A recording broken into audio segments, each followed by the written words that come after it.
Bienvenidos, continuamos informando sobre lo que dejó la segunda sesión ordinaria del Consejo Deliberante de Pergamino.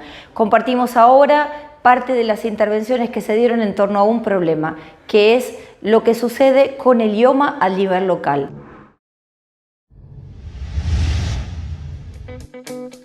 Hoy nos encontramos ante una crisis financiera y por supuesto que eso afecta a miles de pergaminenses. Cuando hice la nominación de todos los que participaban en la mutual Pergamino, si tomamos en cuenta los empleados judiciales, los empleados estatales, las docentes, los policías, los médicos, los legisladores, tenemos miles de personas que hoy se ven afectados en el servicio de IOMA.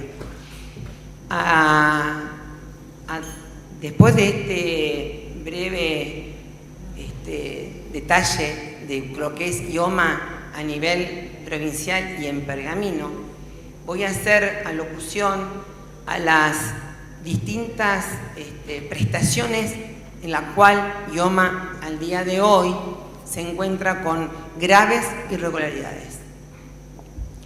Vamos a hablar de los medicamentos con la modalidad MEPES, que son los medicamentos de patologías especiales como oncológicos, insuficiencia renal, diabetes, psiquiátricos, que son aprobados al 100% con una receta que presentan en la farmacia que las genera IOMA.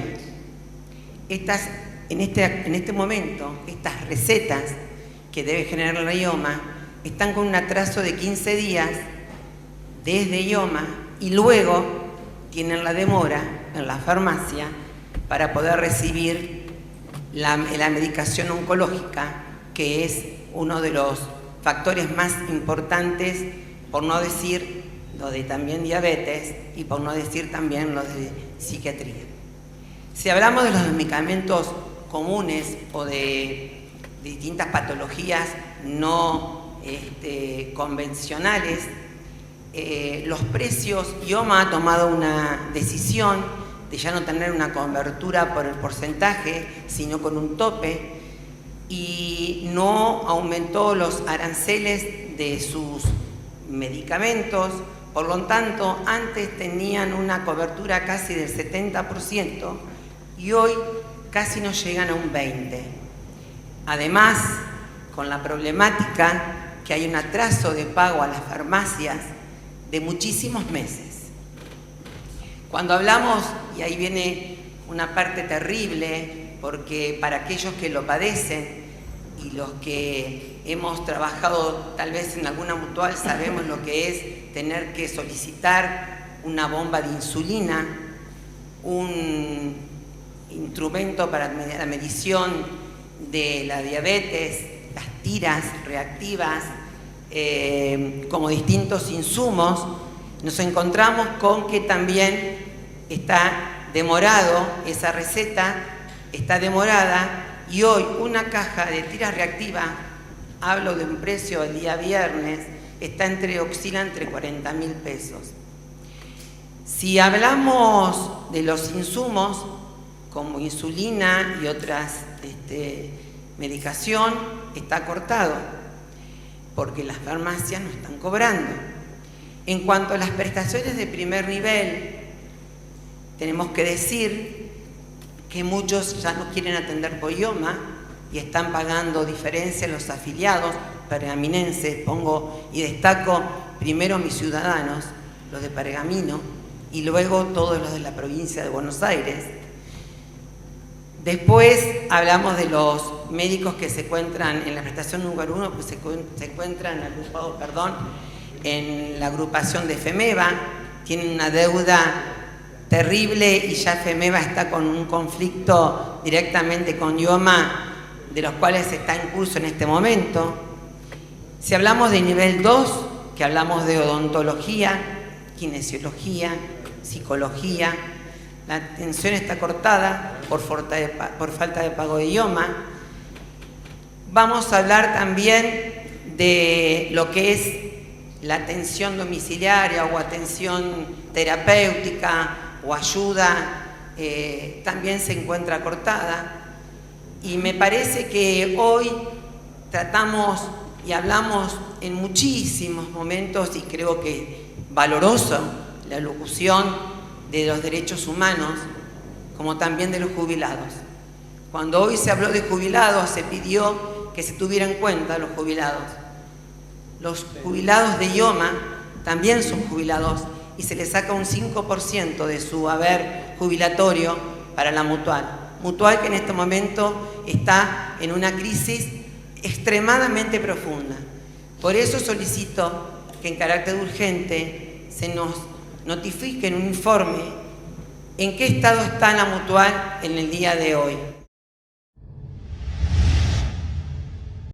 Vamos a acompañar obviamente el proyecto de la concejal, porque también entendemos la necesidad de poder generar espacios de debate, de ámbitos de consenso, como lo está haciendo hoy la obra social a nivel provincial a través de la decisión del gobernador de la provincia y de su presidente, y obviamente por decisión de la provincia de Buenos Aires, del gobernador. Se generó una comisión en la Cámara de Diputados en donde la conforman diferentes diputados de todos los espacios políticos. Hay diputados de Juntos por el Cambio, diputados de La Libertad Avanza, de la UCR, obviamente de Unión por la Patria, en donde se generó un esquema de debate. Ya se iniciaron varias reuniones para avanzar en solucionar, buscar algún esquema en una mesa de trabajo, esos problemas estructurales que la obra social está teniendo. ¿Por qué está teniendo estos problemas estructurales? Claramente es por el desastre económico que estamos viviendo en nuestro país, en donde los medicamentos aumentaron cerca del 400% por una desregularización de los precios de esos medicamentos, en donde la devaluación de diciembre generó que muchas de esas prestaciones obviamente no puedan continuarse porque las licitaciones no se generaban. Pero bueno, obviamente que el mercado lamentablemente no va a responder a las necesidades de la salud y solamente a las necesidades económicas, y en ese sentido se está trabajando fuertemente desde la provincia de Buenos Aires para poder solucionar estos inconvenientes que hoy está teniendo la obra social, como todas las obras sociales de no solamente la provincia de Buenos Aires, sino a nivel nacional. Otro de los temas que fueron aprobados sobre tablas y por unanimidad tiene que ver con la necesidad de la construcción de una dársena de giro, en este caso en la localidad de Urquiza. A pedido fundamentalmente de los vecinos que radican en la ciudad, en la localidad vecina de Urquiza, también hay aprobado una comunicación por este cuerpo legislativo por el año 2019. Y bueno, ¿y por qué es importante una dársena de giro en el acceso a la localidad vecina? Porque genera un gran riesgo para todos quienes allí viven, y no solamente para los vecinos y vecinas del pueblo de Urquiza, sino también para todos quienes transitan a diario la Ruta Nacional 8, por justamente esta disposición geográfica que presenta allí en el acceso de curva y contracurva. Y además, por la poca visión que tienen fundamentalmente por lo que acabo de decir, no solamente corren riesgo los vecinos, sino todos los que por allí transitan. Esta disposición geográfica ha generado varias problemáticas a lo largo del tiempo, y por ello los vecinos se acercaron una vez más con una nota de pedido que aprovecho para aclarar entre paréntesis. Se colocó en el proyecto que hay una nota de solicitud con firmas, y por cuestiones personales quien la iba a traer, en lo personal no pudimos viajar nosotros tampoco, no se adjuntó al expediente, pero sí está para presentarla. Representa una gran responsabilidad y compromiso de todos los vecinos de movilizarse por buscar mejores condiciones de vida para todos los que allí residen. 30 de septiembre de 1918. Consejo Deliberante de Pergamino. ¿Qué se estaba tratando? un pedido de los vecinos de afirmado de la zona céntrica de la ciudad. ¿Qué era la zona céntrica? Calle San Nicolás, desde Avenida de Mayo hasta 11 de septiembre, y los alrededores de la Plaza Merced. Calle 11 de septiembre, calle Merced y calle del Comercio, actualmente calle Florida. ¿Y en qué consistía ese afirmado? En adoquines de madera. La calle San Nicolás y los alrededores de la Plaza Merced estaban adoquinados con adoquines de madera, que era la tecnología que se utilizaba en esa época. ¿Quién pagaba todo esto? El municipio se comprometía a pagar lo que le correspondía, es decir, el frente de la municipalidad, pero también el frente de lo que hoy es la Galería La Plaza, pero que en ese entonces eran dependencias municipales. Y además un 20% del total, el resto a costo de los vecinos. Continuando con las necesidades de la zona rural, en este caso se trató uno de los proyectos que había aprobado el Consejo Deliberante, que tiene que ver con el 10% para la infraestructura en las localidades de campaña. Vamos a ver cuáles fueron las intervenciones y seguramente cuál va a ser el tratamiento en las comisiones de presupuesto y cuenta y de asuntos rurales a las que fue girado el expediente. Algunos delegados consultaban esta cuestión de si se iba a implementar el programa que usted misma diseñó, señora presidenta, y que bueno, que también debo decir que había presentado en el mismo sentido unos años antes un proyecto prácticamente igual o del mismo tenor, que era afectar una parte de la obra pública que se licita para que se realice el pueblo de campaña. Justamente la concejala Silvia Viera, recuerdo que en el 2021, me parece que sí, había presentado un expediente que bueno, que no llegó a aprobarse. Luego vino el que presentó usted, presidenta, estuvimos de acuerdo y decidimos acompañar. Para recordar, la resolución que votó este consejo el año pasado constaba en que cada vez que el departamento ejecutivo licitara algún tipo de obra pública, sobre todo pavimentación, recomposición de arterias, cordón cuneta, un porcentaje, el 10%, se afectara de ese proceso licitatorio para desarrollarse en los pueblos de campaña. Obviamente la siguiente etapa era definir en qué pueblo de campaña y también en un mecanismo de participación ciudadana en los pueblos que también definieran qué tipo de obra pública la misma ciudadanía pretendía y en qué lugares. Cuando llegó la hora de votar este presupuesto vigente, yo recuerdo particularmente preguntarle al secretario de Gobierno de aquel entonces, que no estaba Carindip ya, no estaba aún todavía en esa posición, preguntarle sobre si conocían la resolución del Consejo Deliberante a la hora de diseñar también las obras en los pueblos, porque recordemos que depende de Secretaría de Gobierno la ejecución de estas obras públicas en los pueblos de campaña. Y bueno, dijeron que no lo conocían, lo cual me llamó un poco la atención, pero bueno, pensé que por ahí íbamos a tener alguna claridad en los meses posteriores. Bueno, no la tuvimos, por eso estamos presentando este pedido de informe. Ya hay licitaciones, como por ejemplo la que se aprobó hoy sobre el arreglo del bacheo. Desconocemos si parte de esos 60 millones de pesos, bueno, el 10% en realidad, también va a estar de esa misma licitación, se va a buscar en los pueblos de campaña. Cuando revisamos el RAFAM, lo que es la obra pública a los pueblos, por ejemplo, pavimentación, había un presupuesto de 100 millones de pesos, figura 0 pesos gastado. Contenerización también de 8 millones no se gastó nada. Bueno, escoriado de 40 millones también figura en 0. Cordón cuneta de 30 millones figura en 0. Uno ve la pavimentación en Pergamino y ya se gastó todo el presupuesto asignado, que era un poco más de 200 millones de pesos, al menos con recursos propios. Entonces, desconocemos si hay una decisión que tal vez no se traduce en el RAFAM, que la vamos a ver posteriormente, de hacer cumplir este porcentaje de obra pública en los pueblos de campaña. Entiendo que va a comisión, tal vez ya en la comisión se pueda responder todas estas cuestiones, pero bueno, ese es el sentido de este informe. Gracias. Agradezco que hayan puesto en la agenda nuevamente el proyecto, que sí tenía algunas diferencias en cuanto a lo técnico, precisamente porque trató de ser absolutamente viable y concreto.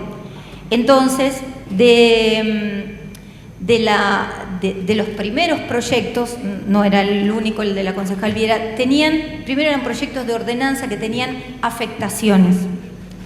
Y eso complicaba un poco a la hora de la ejecución, transmitirlo. Tratamos, de hecho lo trabajamos bastante tiempo para tratar de ser muy específicos en el proyecto.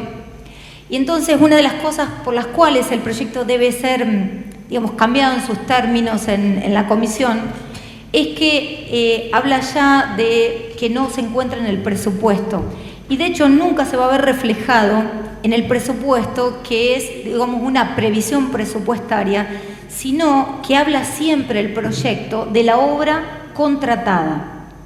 Entonces, y sí creo que podría trabajarse en comisión y me pongo a disposición, creo que algo que quizás le falta al proyecto, también para agilizar en el Ejecutivo, desde lo cual debo decir está absolutamente confirmada la voluntad del cumplimiento. Entonces me parece que quizás una herramienta que tenemos que brindar es generar una cláusula donde en cada licitación que tenga que ver con estos rubros se planteen que Contaduría o Hacienda deberá tener en cuenta la afectación del 10%, porque siempre estamos hablando de lo contratado y para estas obras de infraestructura. Me parece interesante, por eso no estamos dando la tabla, porque me parece que es perfectible y que con esto lo que queremos es definitivamente ratificar que nosotros queremos que el mínimo del 10% de las obras de infraestructura sea volcada a los pueblos, y en este sentido, si podemos generar una herramienta más que la haga más ejecutiva, y por eso nuestro proyecto es una resolución, no una ordenanza, y por eso no se trata de una afectación. Efectivamente, por eso no hicimos ordenanza. Es una resolución, queremos que sea concreto, y es sobre la obra contratada. Por eso no aparece en las partidas presupuestadas proyectadas. Y creo que diferencia quizás de otros de los proyectos, cuando vi, no solamente estaba el de la concejal Viera, y en cuanto a las cuestiones participativas del delegado con su comunidad, la posibilidad de una veeduría ciudadana, lo presentamos como una opción que en todo caso la localidad pueda ir tomando, con lo cual eso será injerencia después que se adjudique cuál va a ser la obra. Pero creo que es interesante profundizar en la herramienta y en este sentido la posibilidad de evaluar, sí como ordenanza, una cláusula que en las licitaciones que tengan que ver con este tipo de infraestructura lleve que deberá hacerse la previsión o la previsión en contaduría o en Hacienda para el 10% de obra de infraestructura en los pueblos. Primero tengo que recordar a la concejal Taruseli que el proyecto presentado fue un proyecto de resolución, no fue de ordenanza. En segundo lugar, tampoco tiene una afectación, sino te pedí un porcentaje del total del presupuesto de gasto, que era del 3%.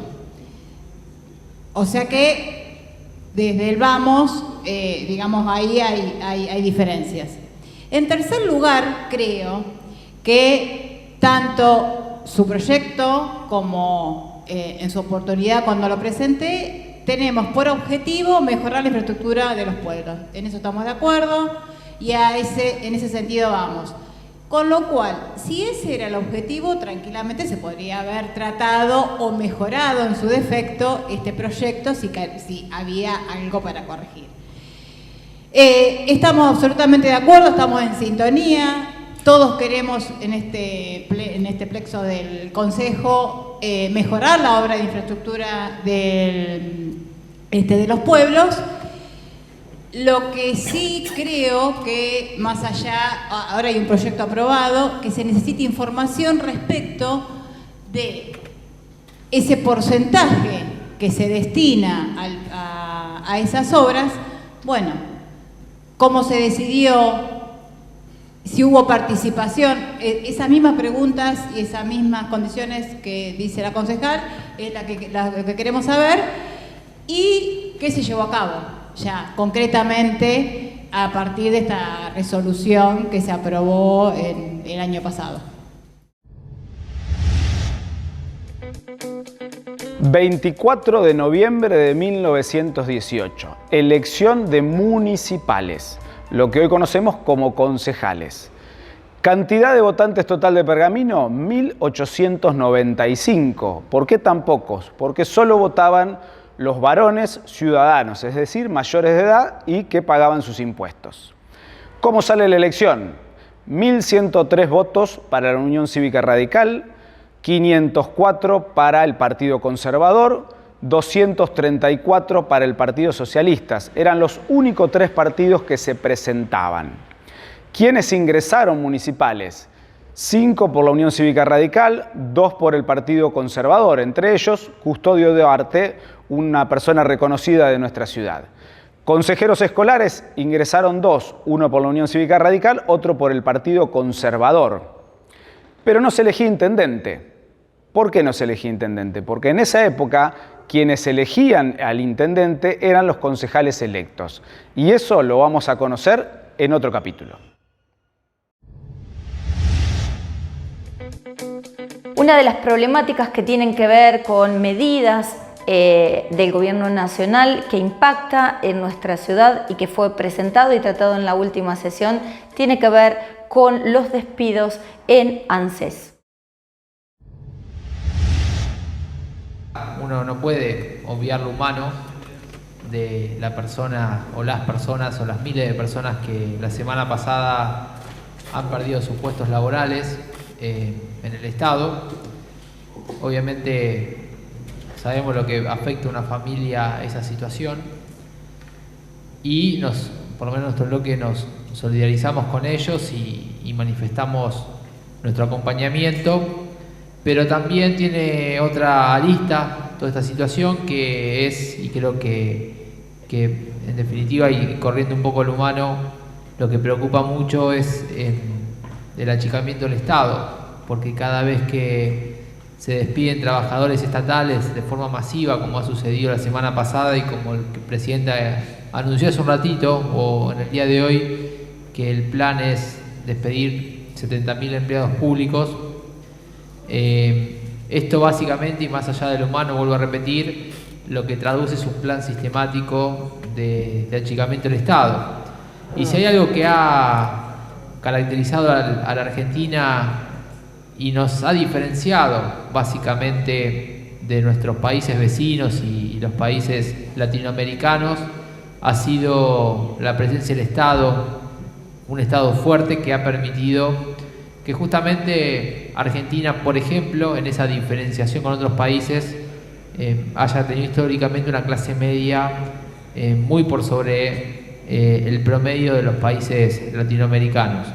El otro día escuchaba, no recuerdo si fue el diputado Pichetto o quién lo dijo, pero dijo algo que me pareció muy acertado, que en esta búsqueda que tiene el gobierno de estabilizar la macroeconomía, en esta búsqueda desenfrenada, que no es un objetivo, no critico el objetivo, o sea, cualquier gobierno intenta estabilizar una macroeconomía, pero la forma en que la lleva, y creo que el objetivo que tiene el gobierno de Milei es llegar a una macroeconomía parecida a países como por ejemplo Paraguay, que es evidente que tienen macroeconomía estabilizada, y no quiero sonar despectivo por ejemplo, puse a Paraguay como un ejemplo, pero obviamente si apuntamos a tener una macroeconomía como Paraguay, también tenemos que saber que en Paraguay históricamente y por muchas cuestiones que podemos profundizar y que en definitiva somos un poco culpables, ¿no?, los argentinos, porque nace por allá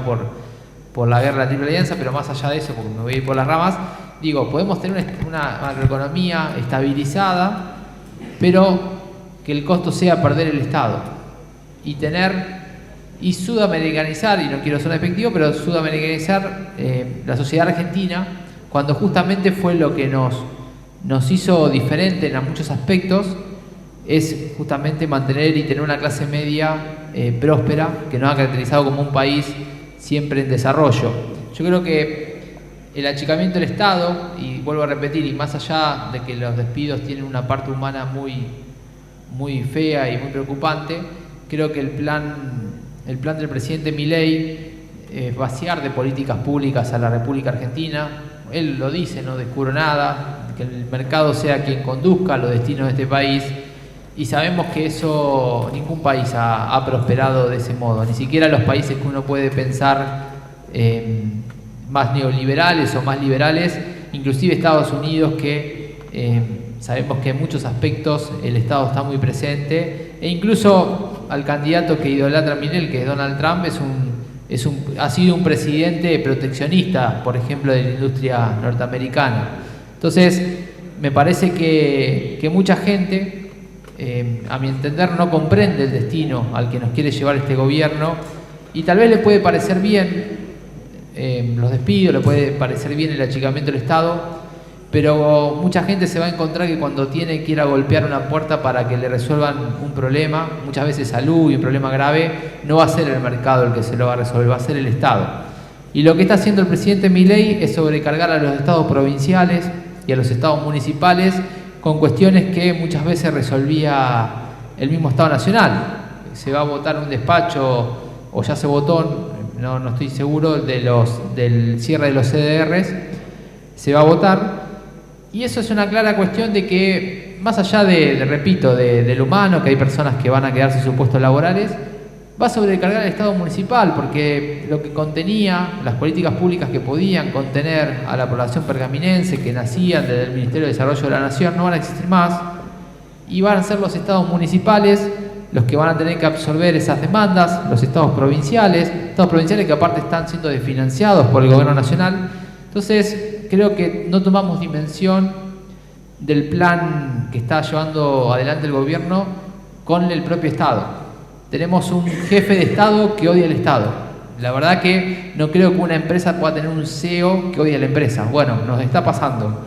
Y esa es la preocupación que tenemos. Ayer varios participamos también de la reunión en nuestra universidad, Alumnova, y eso también es un ejemplo de un cambio de paradigma abrupto que quiere llevar adelante el gobierno, que ya no es de financiar por desfinanciar y por ahorrar plata, porque en realidad está demostrado que el ahorro fiscal y el superávit fiscal lo está haciendo a costa de los jubilados. Eso ya está totalmente demostrado. Lo que ha ahorrado este gobierno en superávit tiene que ver con la caída en el PBI de las jubilaciones, y en definitiva el achicamiento del Estado en esa variable no va a influir demasiado, pero es un programa ideológico. Como ayer cuando me tocó hablar en la UNOVA, manifesté que no, lo que preocupaba no es que fuese un problema de financiamiento o recursos, sino un problema ideológico, en este caso contra la educación pública. Entonces, este tipo de proyectos creo que nos atraviesan a todos, y sobre todo tiene gran importancia para el Estado municipal, porque repito, con cada trabajador despedido, con cada trabajadora despedida de su puesto, lo que hace es achicar el Estado nacional, y lo que hace es sobrecargar a los estados provinciales, a los estados municipales, que cada vez van a tener obviamente menos recursos, porque la misma nación es la que está presionando para que esos recursos no lleguen. Creo que